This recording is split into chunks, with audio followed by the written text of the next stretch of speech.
We're back with Season 2 of Funding Rural. I'm Erin Borla, your host and guide on this crazy journey.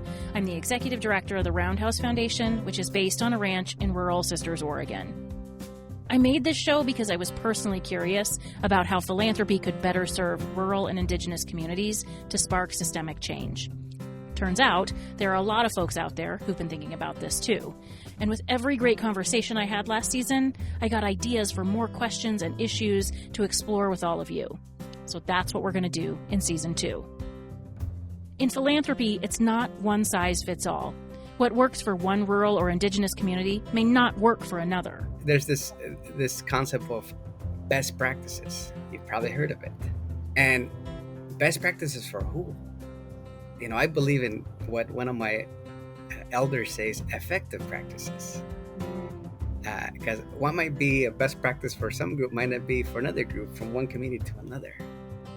But the work we do in these communities matters now more than ever. I have never felt more needed than when I am in a small town, because there's fewer people. You can't sit on the bench. Everybody's got to play if you're going to succeed. And from a philanthropy standpoint, when you look at depth of impact, I think it's just the small communities will show you that. You can see change as it occurs, and it's just, I love it. That's why I love being in a small town. Philanthropic organizations tend to be based in urban centers, in a way mirroring the urban-rural divide we have in this country.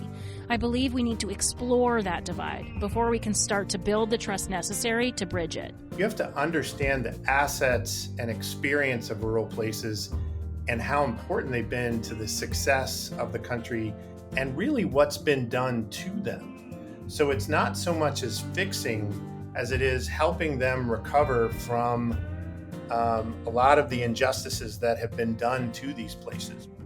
If there's one thing that working and living in a rural community has taught me, it's humility, being humble, recognizing where my knowledge ends and theirs begins. Acknowledging, like, you've got expertise, I've got expertise, you've got areas that you're blind, right? Yeah.